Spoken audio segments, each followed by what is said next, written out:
가이사라에 고넬료라 하는 사람이 있으니 이달리아 부대라 하는 군대의 백부장이라. 그가 경건하여 온 집안과 더불어 하나님을 경외하며 백성을 많이 구제하고 하나님께 항상 기도하더니 하루는 제9시쯤 되어 환상 중에 밝히 보매 하나님의 사자가 들어와 이르되, 고넬료야. 고넬료가 주목하여 보고 두려워 이르되, 주여, 무슨 일이니까? 내 기도와 구제가 하나님 앞에 상달되어 기억하신 바가 되었으니 네가 지금 사람들을 요빠에 보내어 베드로라 하는 시몬을 청하라. 그는 무두장이 시몬의 집에 유숙하니 그 집은 해변에 있다. 마침 말하던 천사가 떠나매 고넬료가 집안 하인들과 부하 가운데 경건한 사람 하나를 불러 이 일을 다 이루고 요빠로 보내니라. 사도행전 10장에 베드로가 고넬료를 만나는 장면은 기독교 역사 가운데에 가장 유명하고 또 가장 위대한 사건이다 할 수 있을 것입니다. 우리가 생각하는 것보다 사실은 이 일은 훨씬 더 의미 있는 일입니다. 여러분들 비기독교인의 시선으로 봤을 때에도 사실 생각해 보면은 하나의 국가에서 시작한 종교가 전 세계로 퍼지는 것이 은근히 많이 있지 않습니다. 우리가 예수님을 믿지 않는 자들이 가끔은 모태신앙에서 자라나서 기독교 신앙을 가진 이를 두고 종종 이렇게 이야기하는 이야기를 들은 적이 있는지 모르겠습니다.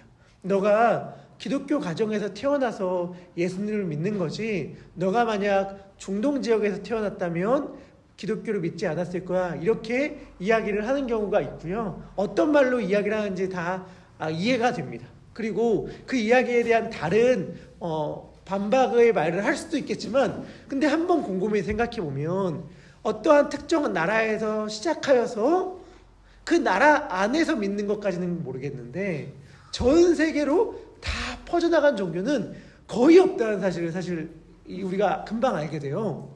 기독교, 그리고 카톨릭, 유대교, 그러니까 예수님과 관련된 그냥 아브라함 종교라고 말하는 그 신앙을 가진 공동체 외에는 전 세계로 가서 이렇게 많은 영향을 끼친 종교가 없거든요.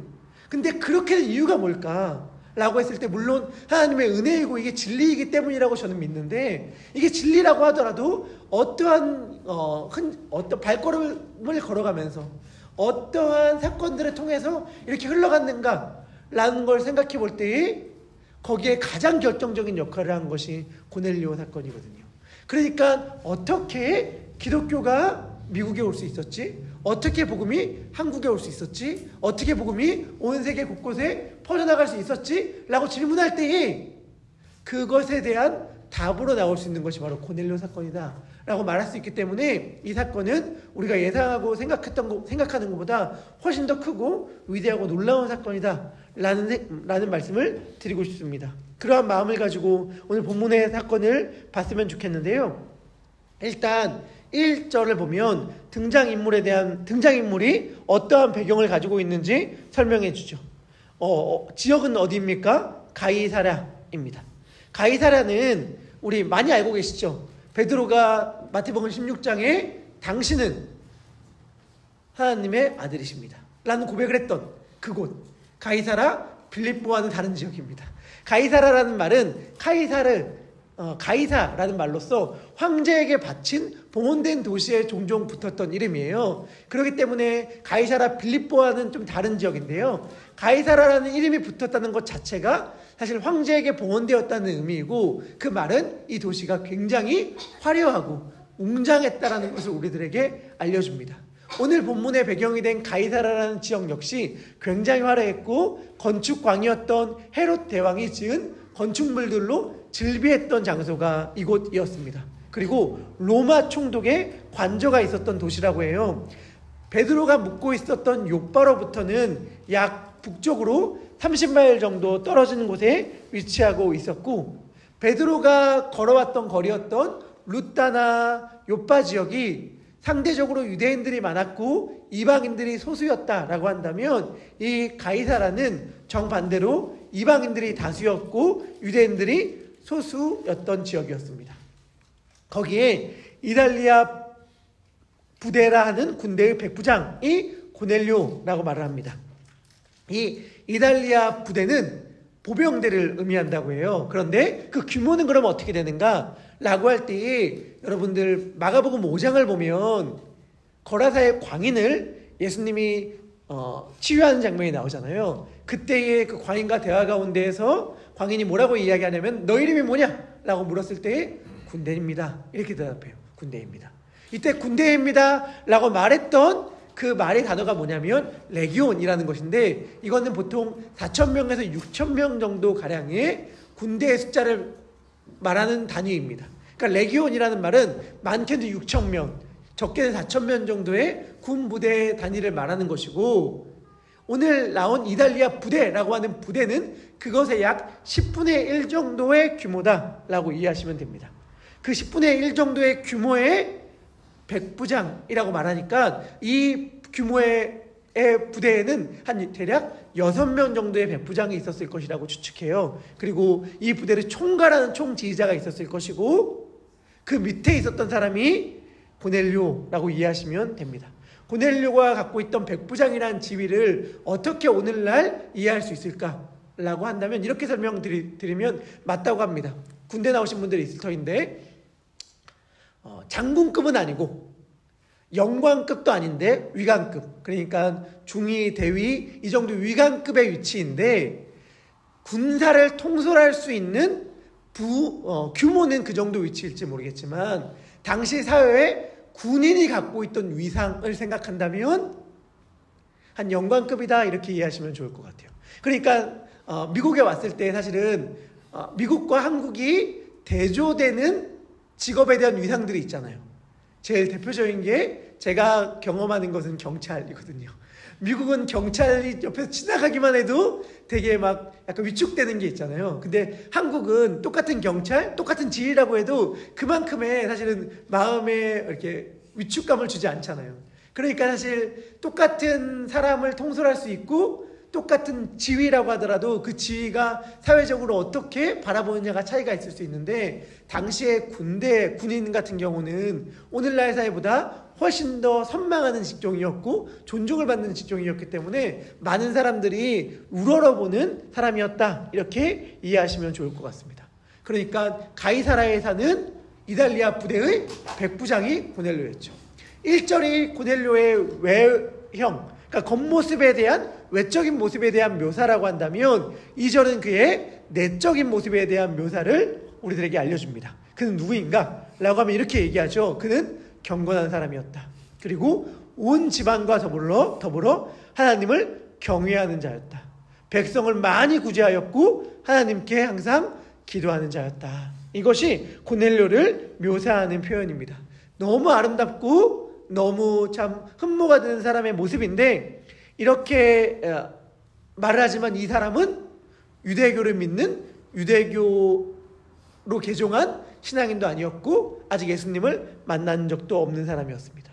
이런 사람들이 있었는가? 네, 사도행전을 보면 아직 유대교로 완전히 들어오진 않았지만 유대교 신앙의 매력을 가지고 흥미를 가지고 여호와 하나님을 향한 마음을 경외심을 갖고 있던 사람들에 대한 이야기가 종종 나옵니다. 그래서 그 사람들을 이끌어서 여호와를 경외하는 이방인 God fearer라고 부르는데 이러한 사람들의 대표적인 사람이 바로 고넬료였어요. 어떻게 이러한 모습을 갖게 되었는가? 명확히 우리는 알 수 없죠. 왜냐하면 이 사람이 어떻게 이러한 모습을 갖게 되었는지 성경은 이야기해 주지 않으니까. 여기는 추측의 영역인데 여하튼 중요한 것은 이러한 모습을 가진 사람이었다는 거예요. 이러한 모습이 사실은 가능합니다. 제가 대학교에 다닐 때에도 성경에 관심을 가진 교회를 안 다니는 사람들이 있었고 신기한 건 성경에 관심을 안 가질 뿐만이 아니라 그거는 지적인 호기심으로 알 수 있으니까 그게 아니라 교회도 안 다니고 신앙도 없는데 늘 MP3 플레이어에 그 찬양 CCM을 넣어 다니는 친구도 있었어요. 왜냐하면 노래가 좋고 마음에 좀 위로를 얻는다는 거예요. 그래서 그러한 찬양 가사를 듣고 다니는 친구들도 있었습니다. 또 여러분들 가운데 혹시라도 이런 분들 보신 분들이 있을 텐데 교회는 안 나오는데 선교는 같이 가. 교회는 안 나오는데 봉사 현장에는 같이 가. 이런 분들 있잖아요. 왜냐하면 봉사나 누군가를 도와주는 거에 대해서는 참 공감이 많이 가서 기독교가 이런 좋은 일들을 하는데 나는 기독교 신앙은 아직 온전히 있다고 말할 수는 없지만 기독교가 하는 이러한 가치들은 존중합니다 라고 하시는 분들이 있거든요. 마치 이러한 마음이 좀 더 큰 사람이었다, 고넬료가 그런 사람이었다 라고 이해하시면 될 것 같습니다. 그가 하나님께 기도합니다. 그는 아직 나중에 말씀을 보면 할례를 받지 않았기 때문에 유대교로 온전히 개종한 사람은 아니에요. 하지만 그가 유대교에 굉장히 매력을 가지고 있었고 관심을 가지고 있었던 건 분명한 게 유대인들의 신앙 관습을 좇아서 따라서 행하고 있거든요. 유대인들이 그랬던 것처럼 그도 유대인들이 기도했던 시간에 기도합니다. 제 9시쯤 되어서 그가 기도할 때에, 9시가 언제인가 아마 많은 분들 알고 계실 거예요. 유대교의 시간, 성경에 나와 있는 시간을 오늘날로 환산하려면 플러스 6을 하면 됩니다. 그러니까 9시 기도 시간에 기도했다는 것은 오후 3시쯤이라는 것이죠. 그때 기도하는데 하나님의 사자가 기도 가운데에 고넬료를 만납니다. 기도 가운데 환상 중에 주의 사자가 들어오는 것을 고넬료가 봐요. 그때 주의 사자가 이렇게 말을 하죠. 고넬료야, 고넬료야, 이렇게 말을 해요. 그러니까 그때 고넬료가 이렇게 대답합니다. 주목하여 보고 두려워 이르되 주여 무슨 일이니까? 주여 무슨 일이니까? 저는 이 말이 너무 의미 있게 와닿았습니다. 왜냐? 사도행전 9장과 10장을 보면 주님을 만난 사람이 이렇게 고백하는 장면들이 나와요.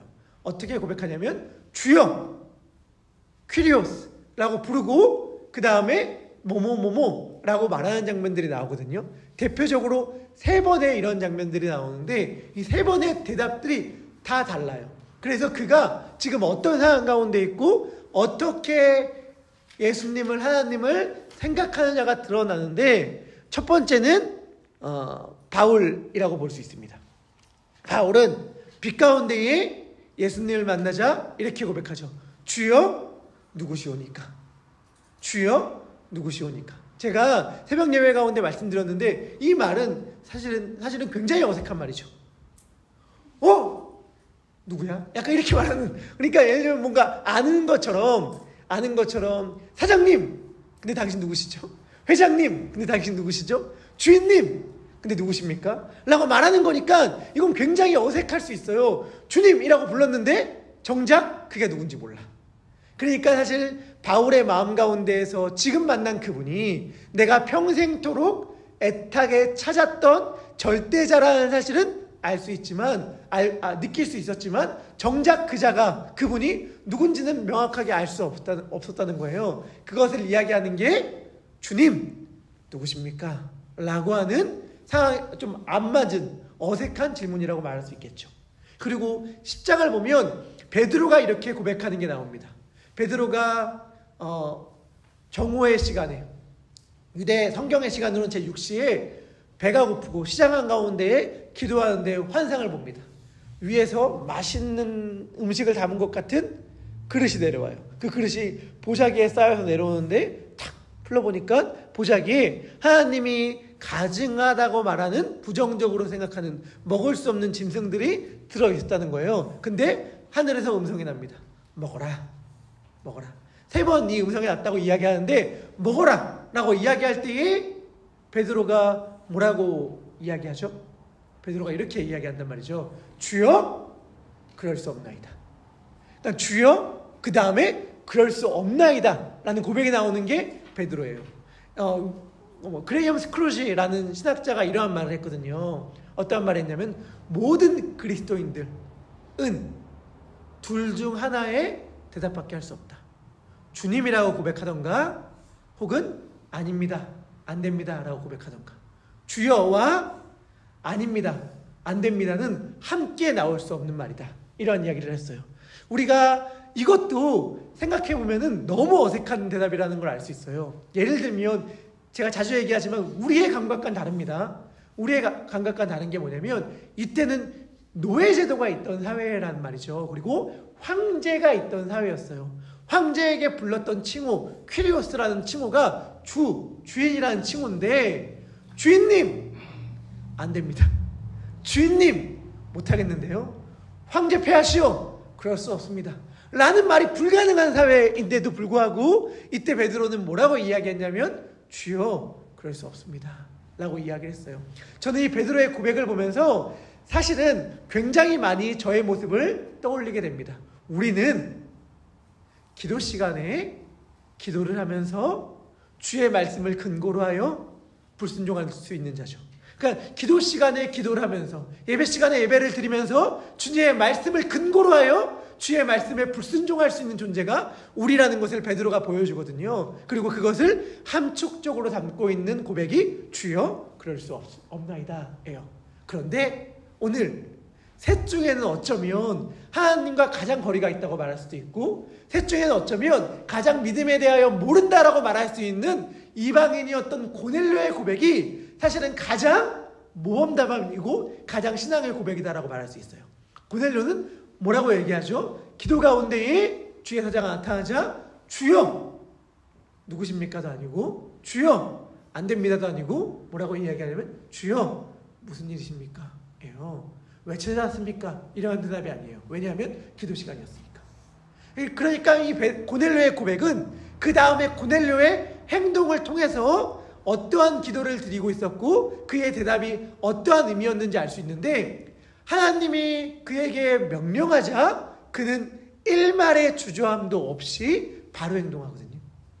조금의 머뭇거림도 없이 바로 순종해요. 그러니까 고넬료의 주여 무슨 일이십니까? 라는 고백은 주님 제가 지금 무엇을 순종해야 할 일이 있군요. 제가 무엇을 행해야 합니까? 라는 질문이라는 걸 알 수 있습니다. 그러니까 고넬료는 기도하면서 자기가 어떤 것에 순종해야 할지를 고민하며 기도하는 자였다라는 걸 알 수 있죠. 제가 자주 드리는 말씀이잖아요. 우리의 모든 기도는 순종의 자리를 만드는 기도여야 한다.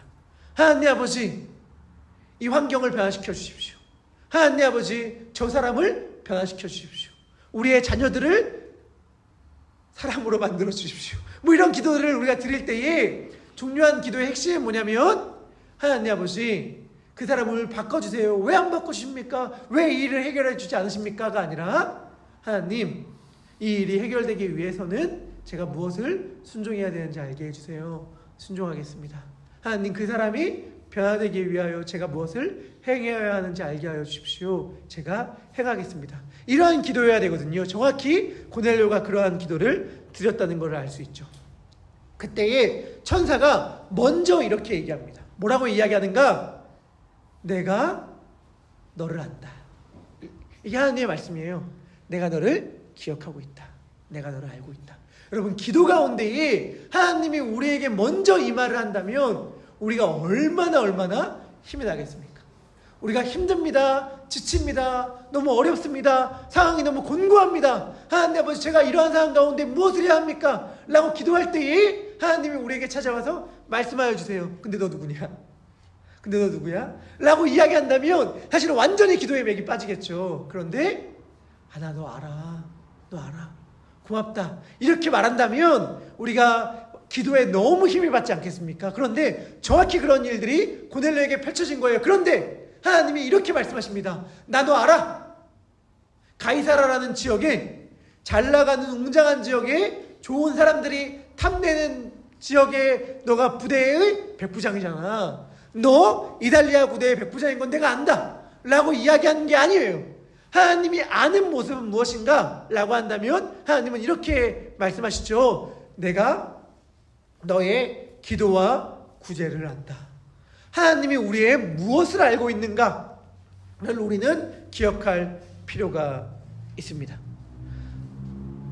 우리가 사람들 앞에 어떠한 것을 추구하고 있고 어떠한 자리에 오르려고 하고 있고 어떠한 것을 얻으려고 하는지를 우리는 곰곰이 생각해 봐야 돼요. 정말 우리가 갖고 싶은 그것, 정말 우리가 올라가고 싶은 그 자리가 하나님이 기억하시는 자리일까?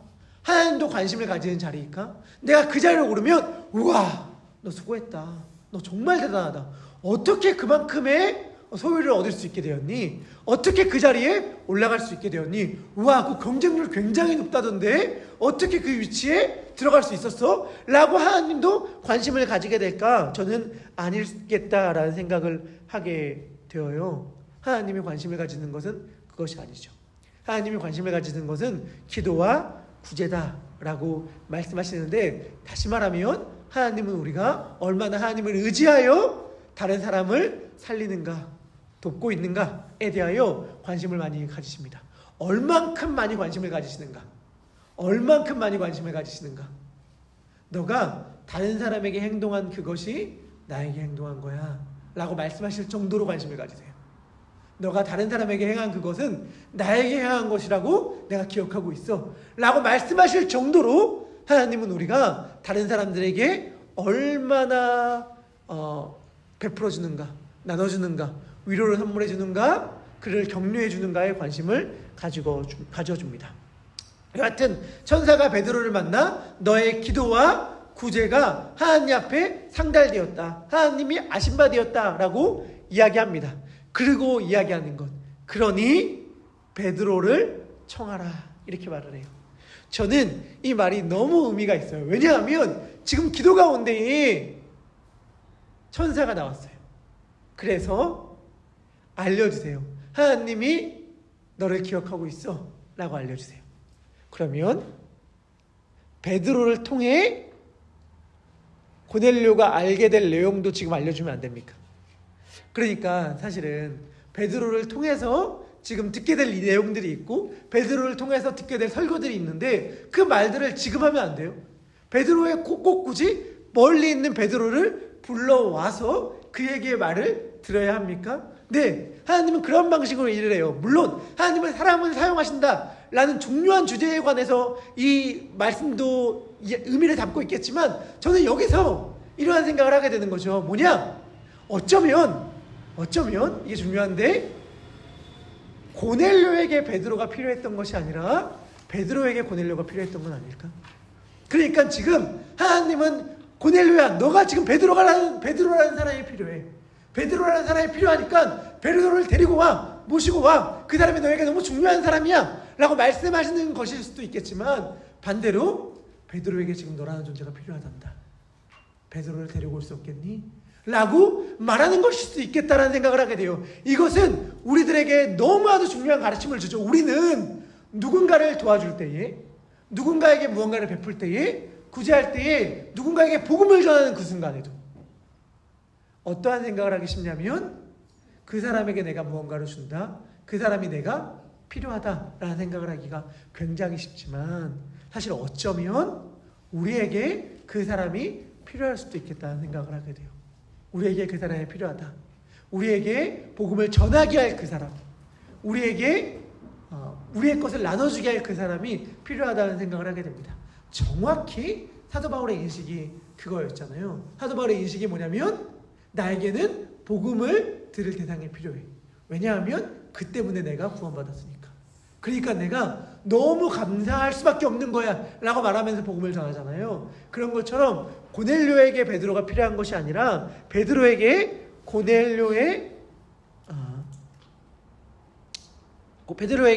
고넬료가 필요했다는 생각을 하게 됩니다. 기도가 마치자 지체하지 않고 고넬료는 움직입니다.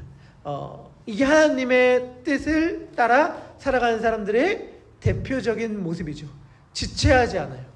지체하지 않고 즉각적으로 순종합니다. 그리고 위대한 일들이 펼쳐지죠. 저는 이 새벽에 이러한 말씀을 드리고 싶습니다. 여러분들은 하나님께서 기억하시는 삶의 모습을 행하고 있는가? 고넬료는 그러하였으니까요. 고넬료가 하나님께서 기억하시는 삶의 모습을 행함으로 그의 기도가 하나님 앞에 상달되었다라고 이야기하는데, 하나님께 그러한 모습을, 그러한 자신의 삶을 하나님께 드렸다는 것이거든요. 그리고 그것들에 대하여 아까 말했듯이 구제와 기도, 하나님의 뜻을 구하면서 다른 사람을 살리는 삶, 도와주는 삶을 사는 것이 그의 삶의 추구였고, 하나님이 그러한 삶을 받았다라고 기도를 하는데, 저는 이 이야기가 정말 곱씹을수록 중요하다는 생각을 하게 됩니다.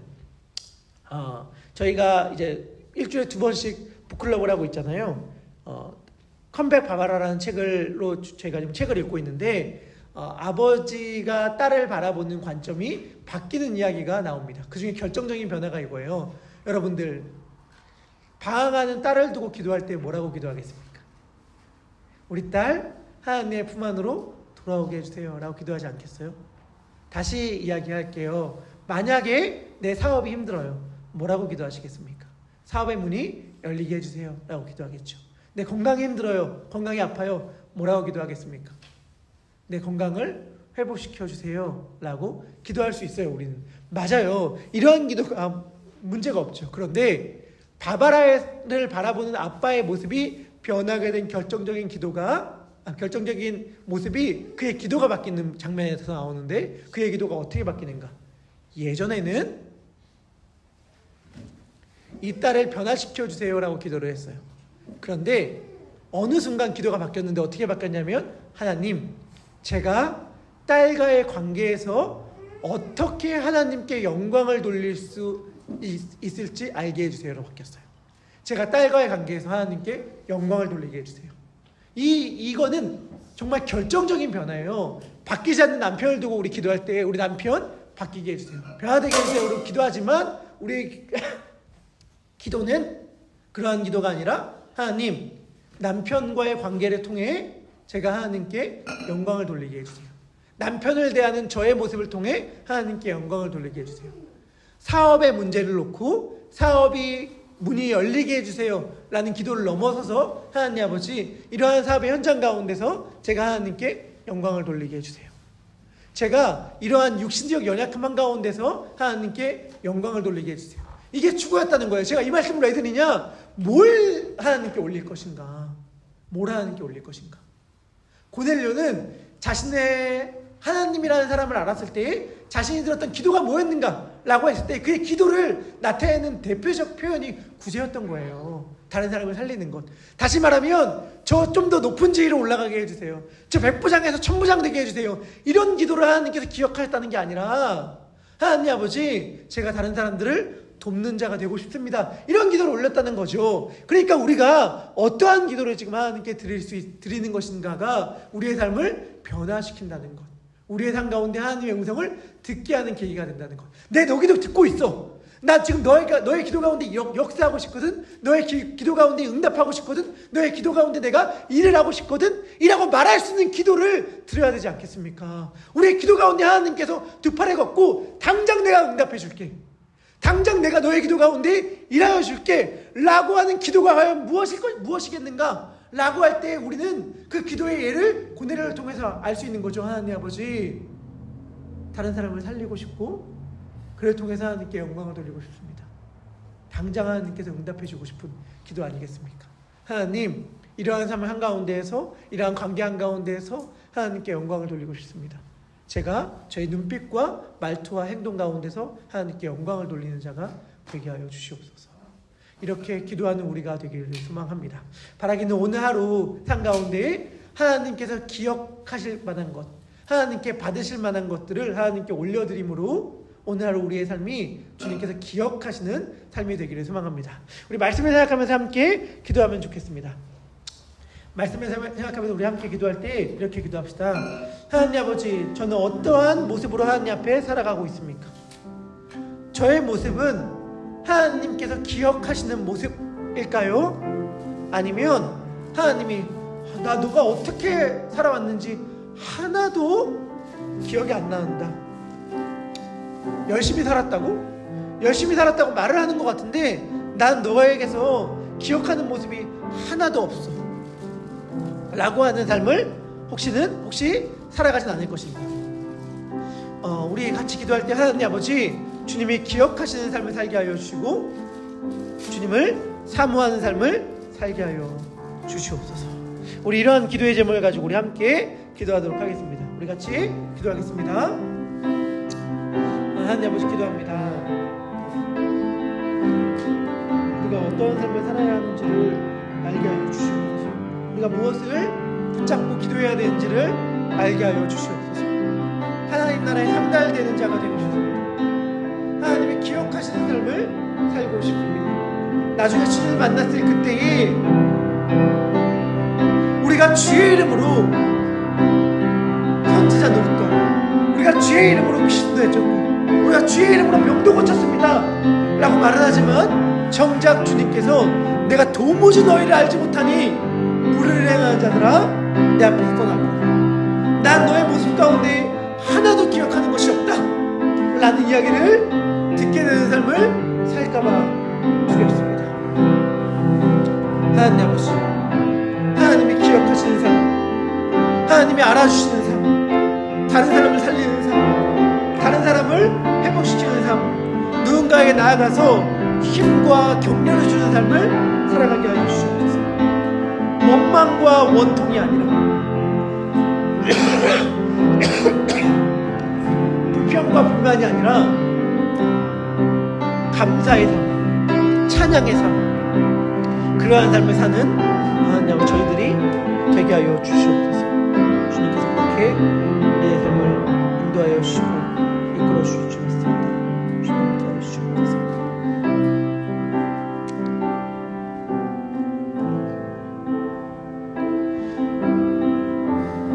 이제 우리 계속해서 기도할 때에 우리 가운데 어려움을 만난 자들을 위하여 기도합시다. 기도할 때 하나님 아버지, 우리 가운데에 힘들어하는 자들, 아파하는 자들, 여러가지 문제들로 인하여 눈물을 흘리는 자들이 있습니다.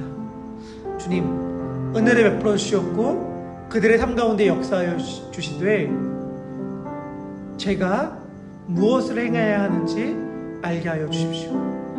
눈물 흘리는 자들, 아파하는 자들, 공고해야 하는 자들을 위하여 제가 무엇을 순종해야 되는지, 제가 어떻게 위로가 되어야 하는지, 제가 어떻게 격려가 되어야 하는지, 제가 어떻게 그들의 기도에 대한 하나님의 응답이 되어야 하는지를 알게 하여 주시옵소서. 그리하여서 하나님께서 저에게 말씀하실 때에 고넬료처럼 주저하지 않고 즉각적으로 순종하는 자가 되게 하여 주시옵소서. 우리 이러한 기도의 제목을 가지고 우리 함께 기도하도록 하겠습니다. 우리 같이 기도하겠습니다.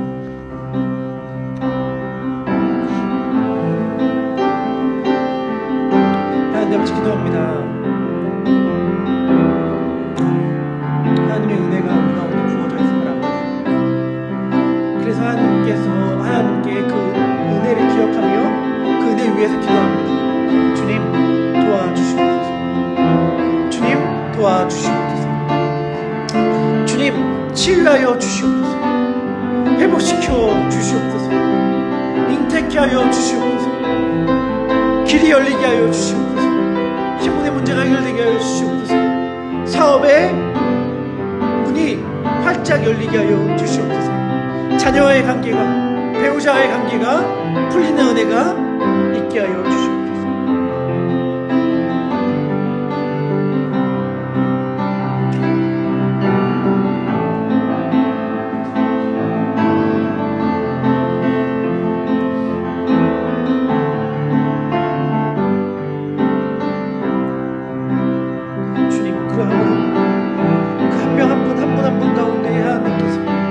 위대하고 놀라운 사랑의 손길을 펼치실 그때에 하나님 아버지, 주님의 손이 저의 손을 통하여 움직이는 은혜가, 나타나는 은혜가 있게 하여 주시옵소서. 하나님의 뜻이 우리 가운데 펼쳐지는 은총이 있게 하여 주시옵소서. 하나님의 나라가 우리 가운데 임하는 은혜가 있게 하여 주시옵소서.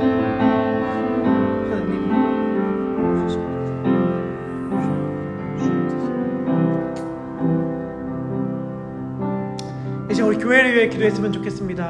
교회를 위해 기도할 때에 하나님 아버지, 우리 교회가 주님께 기도하는 교회, 구제하는 교회, 주님께 즉각적으로 순종하는 교회가 되게 하여 주시옵소서.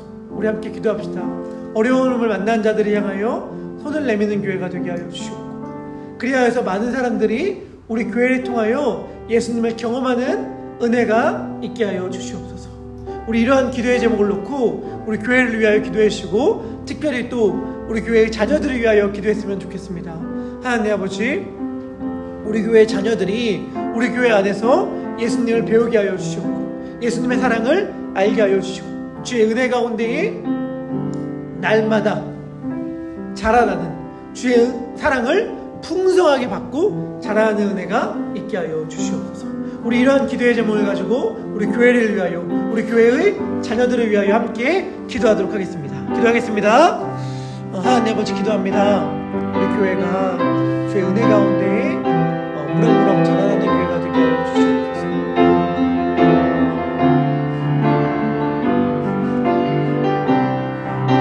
하나님의 뜻이 우리 교회 통해 펼쳐지게 하여 주시옵소서.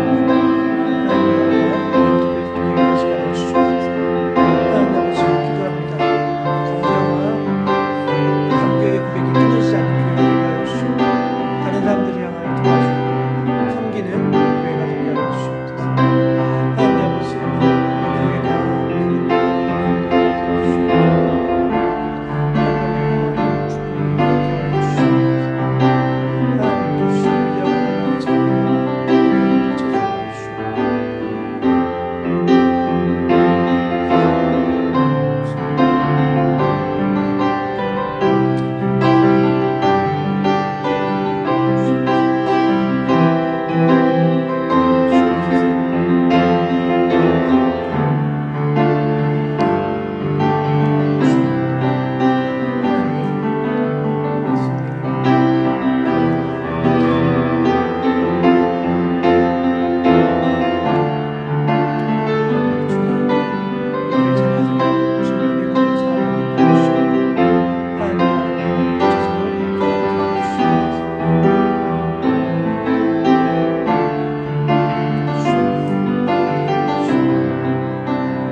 주님,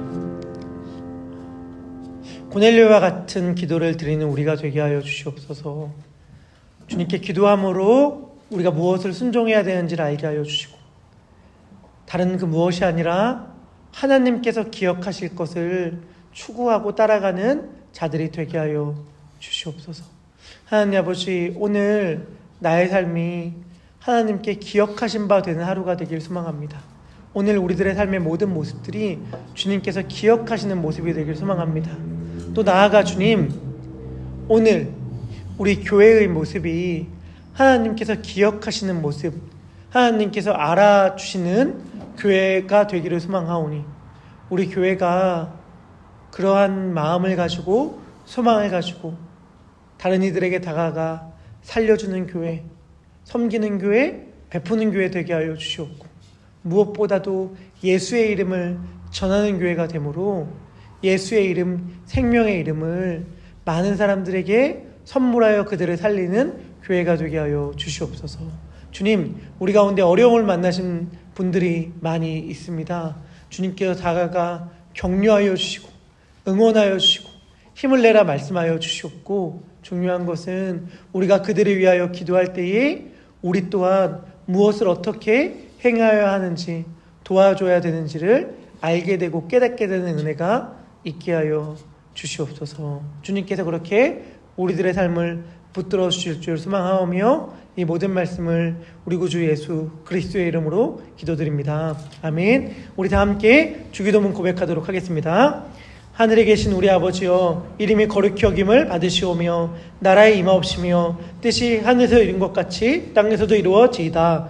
오늘날 우리에게 일용할 양식을 주옵시고, 우리가 우리에게 죄 지은 자를 사하여 준 것 같이 우리 죄를 사하여 주옵시고, 우리를 시험에 들게 하지 마옵시고 다만 악에서 구하옵소서. 대개 나라와 권세와 영광이 아버지께 영원히 있사옵나이다. 아멘. 이 시간 가지고 나온 기도의 제목들을 놓고 자유롭게 기도하시다가 기도 마치시고 또 친교실로 가셔서 친교의 교제를 나눠주시면 감사하겠습니다. 우리 가지고 나온 기도의 제목들을 놓고 함께 기도하도록 하겠습니다. 기도합니다.